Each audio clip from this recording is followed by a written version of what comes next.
최근 우리나라뿐만 아니라 전 세계를 눈물바다로 이렇게 만든 영화가 있습니다. 이제 누적 관객 수 1600만을 돌파한 왕과 사는 남자라는 영화인데요. 이 영화는 숙부에 의해 비극적으로 왕위에서 쫓겨난 단종과 그 단종을 유배지에서 모시고 살았던 엄흥도라는 사람의 이야기를 담고 있습니다. 이 영화를 본 많은 사람들은 단종을 연기한 박지훈 배우의 그 슬픈 눈과 엄흥도를 연기한 유해진 배우의 탄탄한 연기력에 감탄하면서 단종의 비극적이고 또 기구한 삶에 깊이 몰입하게 되고, 이후 단종의 그 유배지인 강원도 영월의 청령포는 정말 많은 사람들이 찾아갈 만큼 명소가 되어서 영화는 정말로 큰 성공을 거두게 됩니다. 이 영화를 만든 장항준 감독은 주연인 박지훈, 유해진 배우뿐만 아니라 영화에 잠깐 나오는 조연들에게도 많은 섭외의 무게를 두었다고 하는데요. 실제로 영화는 주연들의 연기력만큼이나 조연들의 그런 순간순간 빛나는 존재감들이 빛나기 시작하면서 영화를 더 빛나게 하고 더 성공하게 만들어줬다고 평가받고 있습니다. 이처럼 우리가 즐겨보는 연극이나 영화 혹은 어떤 거대한 역사적인 사건들을 보면요, 항상 스포트라이트를 받는 주인공들이 있습니다. 하지만 역사는 결코 주인공 혼자만의 힘으로 이루어지지 않습니다. 무대 뒤에서 조명을 비추는 사람, 보이지 않는 곳에서 무거운 짐을 나르는 사람, 위험한 순간에도 조용히 문을 열어준 무명의 사람들이 있었기 때문에 하나님의 역사는 단 한 번도 끊어지지 않고 이어져 올 수 있었습니다. 오늘 본문은 비록 짧게 기록되고 화려한 스포트라이트는 받지 않았지만 하나님 나라의 역사라는 무대 뒤에서 묵묵히 자신의 일을 수행한 인물을 우리에게 소개해주고 있습니다. 먼저 오늘 말씀의 배경부터 살펴보도록 하겠습니다. 오늘 말씀은 사도 바울의 3차 전도 여행이 막바지에 이르렀을 때입니다. 바울이 이제 예루살렘을 향해 가고 있었는데 사도행전 20장 23절을 보면 성령께서 바울에게 결박과 환난이 그를 기다리고 있다라고 이렇게 증언하십니다. 실제로 바울이 가이사랴에 이렇게 머물 때 아가보라고 하는 선지자가 바울의 띠를 가져다가 자기의 손발을 잡아매면서 예루살렘에서 유대인들이 이같이 이 띠의 임자를 결박하여 이방인의 손에 넘겨주리라 라고 아주 구체적으로 예언한 것을 사도행전 21장 11절을 통해 볼 수 있는데요. 이러한 일들이 지속되자 바울을 사랑했던 제자들과 가이사랴의 성도들은 눈물을 흘리면서 선생님 제발 예루살렘으로 올라가지 마십시오 라고 이렇게 바울의 길을 가로막는 것을 볼 수 있습니다. 하지만 바울은 사도행전 21장 13절을 보시면 아주 의연하게 대답하는 것을 볼 수 있습니다. 여러분이 어찌하여 울어 내 마음을 상하게 하느냐.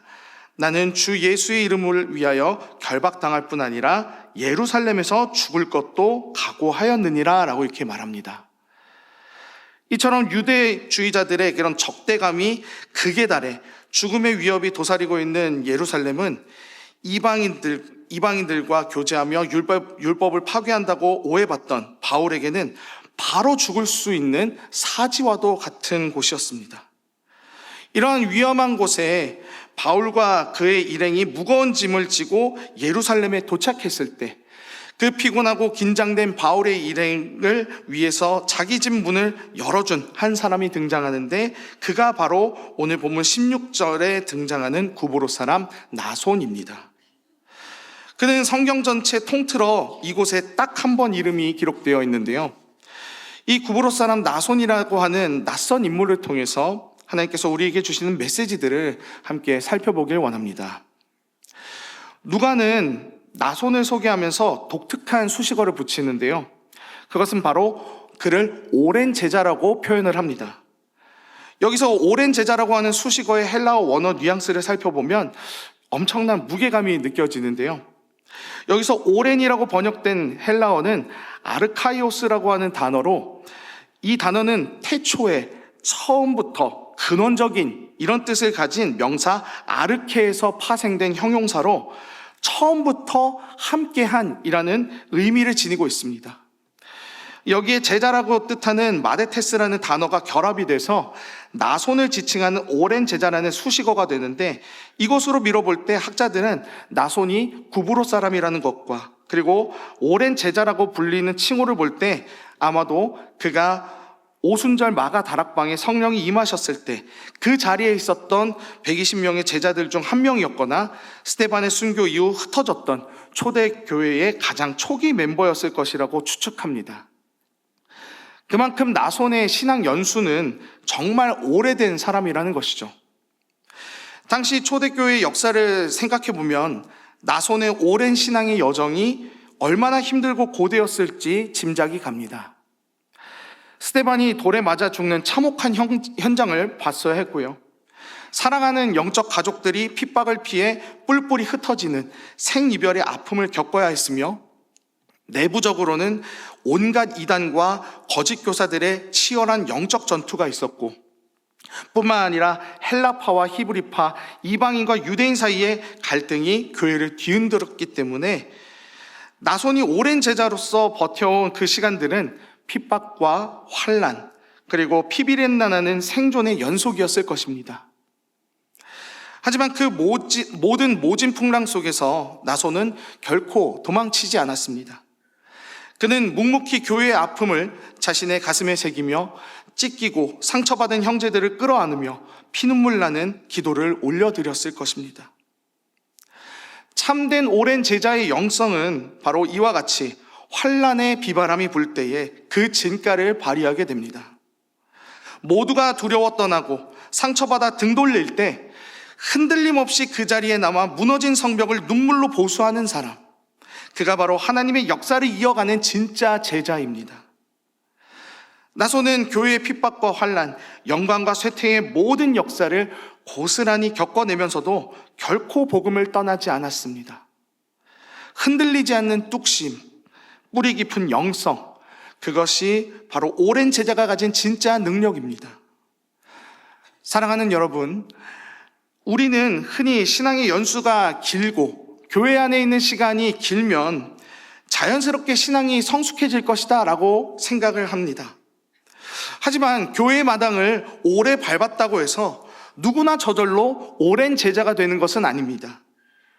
때로는 잘못된 고집과 아집으로 뭉쳐서 처음 받았었던 구원의 기쁨과 감격은 사라지고 차갑게 굳어진 형식과 종교적인 습관만 남아서 내가 이 교회에 얼마나 오래 다녔는데, 내가 왕년에 얼마나 이만큼 헌신을 했는데 라는 이런 과거의 영광에 갇혀 교회 안에서 자신의 목소리가 가장 커야 하고 정죄의 잣대를 들이대며 누군가 자신의 수고를 알아주지 않으면 쉽게 섭섭해하고 분노하는 오래된 종교인의 모습이 될 수도 있습니다. 우리는 이런 모습을 경계하고 조심해야 합니다. 오랜 제자는 뿌리 깊은 나무처럼 갈수록 깊어지고 세월이 흐를수록 자신의 자아를 비워내며 그 자리에 예수 그리스도의 생명과 온유함을 채워넣는 사람입니다. 벼가 익을수록 고개를 숙이듯이 신앙의 연수가 쌓이면 쌓일수록 이들은 자신의 주장을 내세우기보다 방황하는 영혼들을 따뜻한 품으로 안아주고 화려한 사역의 전면에 나서서 박수받기보다 아무도 보지 않는 교회의 후미진 곳을 기도로 지켜내는 것이 바로 오랜 제자입니다. 오늘 본문의 나손이 바로 이러한 사람이었습니다. 우리 교회 안에도 이렇게 나손과 같이 이름 없이 빚도 없이 변함없는 자리에서 눈물로 기도의 제단을 쌓아 올리며 교회를 지탱해 오신 수많은 오랜 나손들이 계십니다. 비록 이름도 빚도 없는 그런 자리지만 하나님 나라와 교회를 생각하며 기꺼이 헌신하는 오랜 제자들이 계셨기 때문에 우리 맑으샘 광천교회가 54년이라는 이 긴 시간 동안 지금까지 올 수 있었음을 보게 됩니다. 비록 화려한 스포트라이트를 받는 자리는 아닐지 몰라도 하나님께서는 오늘도 이런 오랜 제자들의 겸손과 헌신을 통해 일하고 계십니다. 때로는 우리의 신앙의 여정이 지루해 보이고 열매 없어 보이는 것 같아 보일 수 있습니다. 남들은 경험하지 못한 그런 큰 기적과 같은 사건도 겪어야 할 것 같고 큰 간증거리도 있으면 좋겠다는 생각을 하곤 합니다. 하지만 하나님은 일상 속에서 순종의 싸움을 하며 삶 가운데서 비록 손해를 볼지라도 기꺼이 제자의 삶을 선택하는 그 오랜 제자의 모습을 기뻐하시고 기억하신다는 것을 잊지 마시길 바랍니다. 그 조용한 헌신과 섬김이 바로 누군가를 살려내고 누군가가 사명을 감당하게 하는 가장 위대한 디딤돌이 되고 있다는 사실을 여러분 잊지 마시길 바랍니다. 우리도 이 오랜 제자의 겸손과 뚝심과 헌신의 마음을 가지고 참된 선한 열매를 맺어나가길 간절히 소망합니다. 말씀으로 돌아와서 그렇다면 이 오랜 제자 나손이 성경 역사에 결정적으로 헌신한 일은 무엇일까요? 바로 언제든 죽음의 해코지에서 당할 수 있는 예루살렘 한복판에서 사도 바울과 그 일행을 자기 집에 머물게 한 것입니다. 당시 바울의 일행은 한두 명이 아니었습니다. 마게도냐와 아시아 등지에서 구제 헌금을 모아온 여러 이방인 대표들이 함께 있었습니다. 살기가 가득한 유대교 열심 당원들이 바울의 목숨을 노리는 이 상황에서 그것도 유대인들이 부정하게 여기는 이방인들까지 대거 포함된 일행을 자기 집에 숨겨주고 재워준다는 것은 곧 자기 목숨과 재산을 통째로 거는 그런 행위였던 것입니다. 지금도 사회적으로 무리를 일으킨 그런 사람이 내 주변에 있다면, 조금의 뭔가 연결고리가 있다면 함께 욕먹는 것이 일상다반사인데, 나손의 이 행위는 발각되면 이단자들을 숨겨준 배교자로 이렇게 낙인 찍혀서 돌에 맞아 죽을 수도 있는 매우 위험한 선택이었던 것입니다. 그런데 나손은 계산하지 않았습니다. 그는 위험을 회피하지 않고 기꺼이 자신의 집의 대문을 열었습니다. 손해를 넘어서 목숨까지 위험한 상황이었지만 하나님의 사람들이 고통받고 어려워하는 것을 그냥 두고 볼 수 없어서 세상 모두가 거부하는 그 일행을 향해 나손은 말없이 문을 열고 그들과 짐을 함께 지는 것을 택했습니다. 이것이 바로 오랜 제자가 맺어가는 열매임을 봅니다.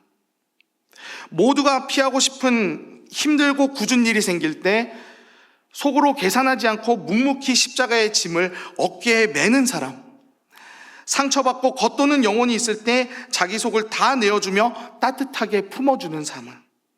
비록 화려한 스포트라이트를 받는 건 아니지만 하나님 나라의 역사는 이러한 나손과 같이 조용한 헌신의 사람들을 통해 이루어져가는 것을 오늘 말씀을 통해 볼 수 있습니다. 나손의 이 헌신 덕분에 바울은 육신의 피로를 다 회복한 이후에 담대하게 예루살렘에서 사명의 길을 온전히 걸어갈 수 있었습니다.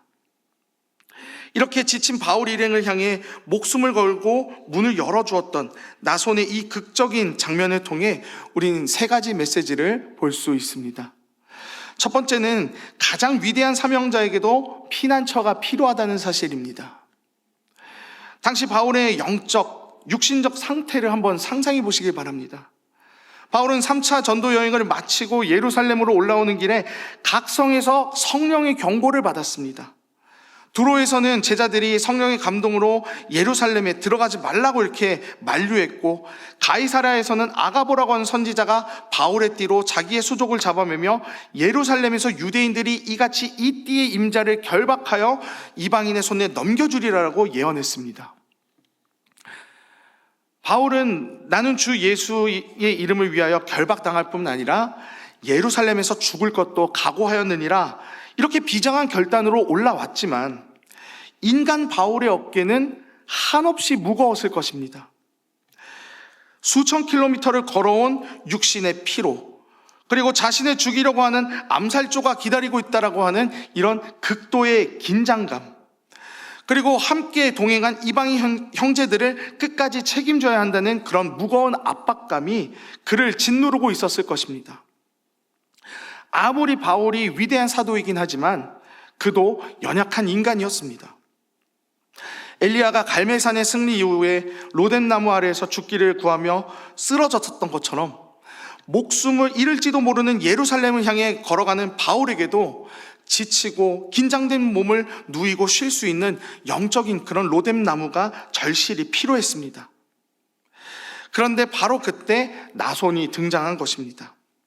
나손은 바울에게 어떤 말 하나 없이 그저 묵묵히 자신의 집의 문을 활짝 열었습니다. 그리고 먼지를 뒤집어 쓴 바울의 일행에 그 발을 씻기고 굶주린 배를 채워주며 두 다리를 뻗고 안전하게 잠들 수 있는 공간을 제공했습니다. 이것이 나손이 보여준 피난처의 영성입니다.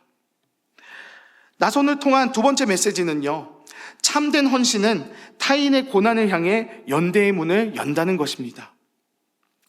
나손은 바울이 로마 총독의 극진한 호의를 받을 때나 수많은 무리가 환호할 때 문을 연 것이 아닙니다. 바울은 당시 유대 사회에서 가장 혐오받는 공공의 적이었고, 더구나 그의 곁에는 유대인들이 짐승처럼 여기는 이방인들이 수두룩했습니다. 당시 예루살렘의 분위기 속에서 바울 일행은 집에 드린다는 그 사실은 단순히 식비를 지출하는 수준의 희생이 아니라 나도 바울과 같은 편이다 라고 선언하는 자살 행위와도 같은 것이었습니다. 유대교 열심당원들의 그 눈에 띄는 순간 나손은 가문의 명예를 잃고 재산을 몰수당하며 또 심지어 광장에 끌려가 스데반처럼 돌에 맞아 죽을 수도 있는 그런 끔찍한 위험을 감수해야 했습니다. 오늘날 우리는 어떻습니까? 현대사회는 모든 그 관계들 가운데서 거리두기가 미덕인 그런 시대입니다. 누군가 사회적으로 비난을 받거나 깊은 고난의 수렁에 빠지면 사람들은 혹여나 불똥이 튈까 봐 두려워서 재빨리 선을 긋고 문을 닫아버립니다. 슬픔을 당한 자와 함께 울기보다는 거리를 두고 방관하는 것이 지혜로운 처세술이라고 가르칩니다. 그러나 나손은 이 세상의 계산법을 역행해서 고난을 피해 문을 잠근 것이 아니라 고난을 향해 기꺼이 문을 열었습니다. 구레네 사람 시몬은 억지로 예수님의 십자가를 졌지만 나손은 자원해서 바울의 십자가 밑으로 자신의 어깨를 넣은 것입니다. 이것이 바로 십자가를 함께 지는 거룩한 연대입니다. 복음은 안전하고 편안한 길을 걷는 자들을 통해서가 아니라 이렇게 목숨을 걸고 형제의 고난에 동참하는 바보 같은 헌신자들을 통해 전해져 온 것입니다. 나손을 통한 마지막 세 번째 메시지는요, 문은 여는 자의 그 수고를 통해서 하나님 나라의 역사가 완성된다는 것입니다. 나손의 이름은 사도행전 전체를 통틀어서 단 한 구절에만 등장합니다. 그는 바울처럼 위대한 서신서를 남기지도 않았고 베드로처럼 하루에 3,000명을 회개시키지도 못했습니다. 그는 그저 자신의 집 문을 한번 열었을 뿐입니다. 하지만 그 한 번의 열림이 기독교 역사를 바꾸어 놓았습니다. 만약 예루살렘에 나손의 집이 없었다면 어떻게 되었을까요? 바울 일행은 그 살기등등한 거리에서 밤을 지새우다가 아마 폭도들에게 끔찍한 봉변을 당했을지도 모릅니다. 육신의 피로와 영적인 탈진 속에서 바울의 사명은 로마에 닿기도 전에 꺾여버렸을 것입니다. 그러나 나손이 제공한 안식처에서 육신의 힘을 얻고 영적인 재무장을 마친 바울은 마침내 로마 황제 앞에까지 나아가 복음을 선포하는 위대한 사명을 완수하게 됩니다. 사도 요한은 요한 3서 1장 8절에 이렇게 말합니다. 그러므로 우리가 이 같은 자들을 영접하는 것이 마땅하니 이는 우리로 진리를 위하여 함께 일하는 자가 되게 하려 함이라. 나손은 이방의 복음을 전하지는 않았지만 복음을 전하는 바울을 영접함으로써 진리를 위하여 함께 일하는 자가 되었습니다. 무대 위에서 스포트라이트를 받은 것은 바울이었지만 그 무대를 든든히 받치고 있었던 기둥은 나손이었습니다. 비록 짧게 기록이 되었지만 하나님께서 바울의 위대한 설교만큼이나 나손의 열린 대문을 동등하고 위대한 가치 있는 열매로 기억하고 계십니다. 사랑하는 성도 여러분, 오늘 우리는 나손의 이 짧은 기록을 통해서 하나님의 메시지를 함께 살펴보았습니다. 비록 짧은 기록이지만 우린 오랜 제자의 품격과 열매를 볼 수 있었고요. 우리의 신앙의 연수가 오래되었다는 것은 나의 권리를 공동체에 주장하며 내세우는 것이 아니라 겸손히 헌신하며 기꺼이 십자가를 함께 지는 모습이라는 것을 우리는 보았습니다. 우리는 오랜 제자의 품격을 갖추고 있습니까? 나손처럼 문을 열고 있습니까? 오늘날 우리 맑은샘 광천교회가 위치한 이 사회도 1세기의 예루살렘 못지않게 각박하고 살벌합니다. 수많은 영혼들이 삶의 무게에 짓눌려 안식처를 찾지 못한 채 영적인 거리를 헤매이고 있습니다. 우리 주변에는 누가 바울입니까? 남모르는 가정의 위기로 눈물 짓는 구역 식구일 수도 있고, 사업의 실패로 벼랑 끝에 서 있는 어떤 성도님일 수도 있습니다. 질병의 고통 속에서 외로운 싸움을 하고 있는 환우들, 사역의 중압감에 지쳐 위로가 필요한 교회의 일꾼들, 또는 세상에서 상처받고 겉도는 우리 다음 세대의 자녀들일 수 있습니다. 주님은 오늘 우리에게 묻고 계십니다. 너는 그들을 향해 기꺼이 너의 문을 열어줄 수 있겠느냐?